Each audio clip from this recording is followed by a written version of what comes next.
Delicious meets nutritious in the snack that packs a real protein punch. Wonderful Pistachios.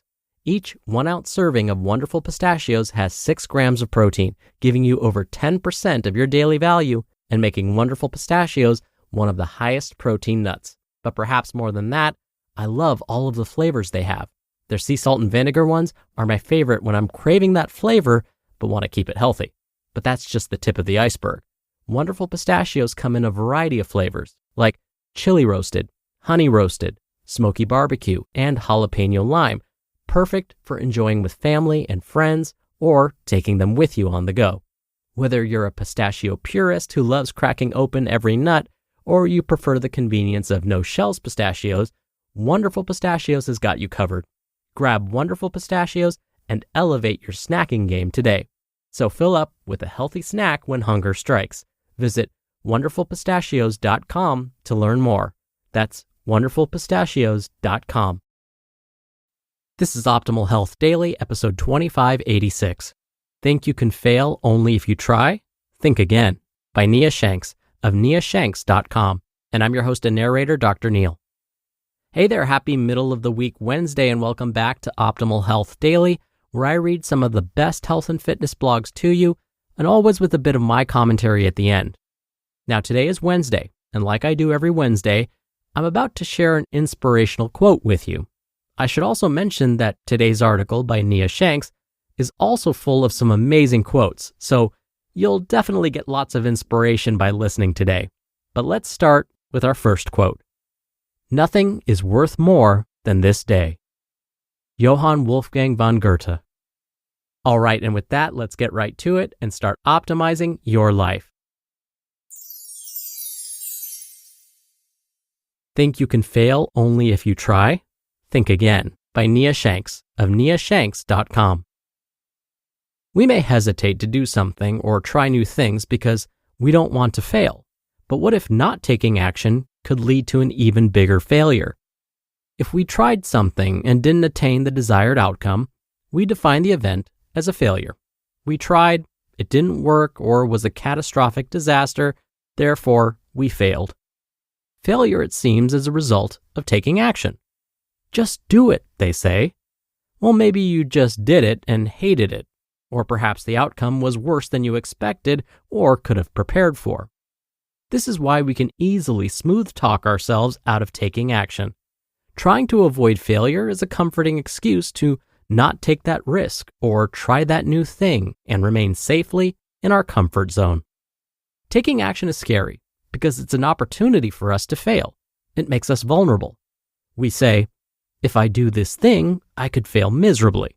Or, the result may not be what I intended. The action may indeed lead to failure, so we procrastinate, make excuses, or put the thought out of our minds. We nuzzle snugly back into the welcoming warmth of our comfort zone, safe and sound from the big bully, failure. But it's time to redefine failure. Over the past several months, I've been examining this word, failure, to determine what it truly means and how it occurs. As a result of this personal inspection, I pose to you that inaction can be a failure. You can fail because you didn't act or try. Not taking risks, getting out of our comfort zones, seeing what we're capable of doing, trying the things that keep us awake at night, exploring the what-ifs that excite us, and otherwise not becoming the best version of ourselves, is failing. Sure, by taking action, you may fail by traditional standards, but inaction can be failing too. I think its consequences could be larger than trying and failing. Not living up to your true potential and allowing your talents, passions, and abilities to explode forth can be considered failing. In this light, taking that chance isn't nearly so intimidating, is it? Let's redefine how we view failure. Changing how we view failure. How can you not allow fear of the what-ifs prevent you from taking action? Perhaps more importantly, when you do take action and things don't go as planned, how can you view failure as a positive experience? First, you must acknowledge that you have a choice in how you view failure. This is best explained by Dr. Carol Dweck in her book, Mindset. In the book, she reveals that we have a choice between two mindsets, a fixed and growth mindset, and they can apply to any area of life, including how we view failure. As a brief overview, those who have a fixed mindset believe intelligence and other traits they possess were what they were born with, meaning these traits cannot be changed. Either you have it, whatever it is, or you don't. Those with a growth mindset believe how we are born is just a starting point, that we can increase our intelligence, learn new skills, and change our traits. As Dweck says in her book, quote, "Becoming is better than being," end quote. This means that you can improve your skills and do the things you want to do. You don't have to give in to the false notion that you must be born that way. It all comes down to a choice. You can choose which mindset you want to adopt, and this can be applied to how we view failures. Those with a growth mindset view failures as opportunities to improve their skills. And perhaps most importantly, those with a growth mindset believe that failure is an experience, not an identity. It's an opportunity to strengthen your grit, to learn, to grow, to gain knowledge you can't attain from reading a stack of books on a given subject, to become a better, more experienced version of yourself than would otherwise be possible. Failure is one of our greatest teachers, and we'd be wise to heed its lessons. The next time you're paralyzed by fear and tempted to snuggle back into your comfort zone where scary things don't happen, look at the situation differently.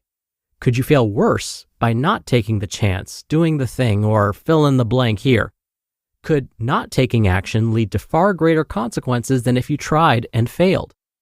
As a personal example, I publish dozens of articles on this website that scare the crap out of me to put in front of your eyes. Why? Because some people may get offended or hate the content or think I'm an idiot. I've received hate mail for my experiences and views, but I've reasoned it out that not sharing certain things is a bigger failure than posting these articles and facing potential criticism. As a result of the articles published here, I've had the privilege of connecting with others who have had similar experiences, and I've helped many. In this instance, not posting articles, not taking action because I'm afraid of failing and receiving negative feedback, or not sharing something extremely helpful would be a bigger failure because I wouldn't be helping others. I'll continue to take action and not allow unconstructive criticism to affect me.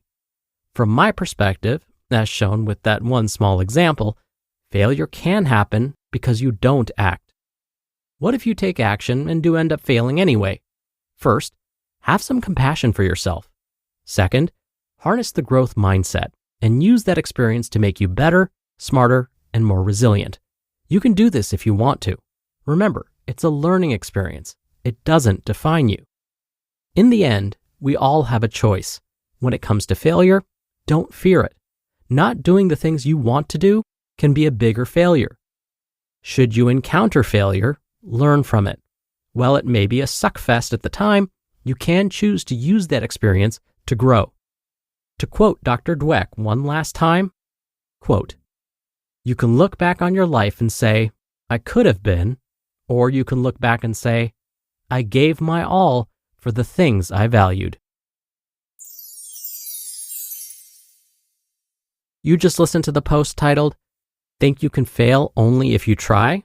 Think Again," by Nia Shanks of niashanks.com, and I'll be right back with my commentary. When you're hiring, it feels amazing to finally close out a job search. But what if you could get rid of the search and just match? You can with Indeed.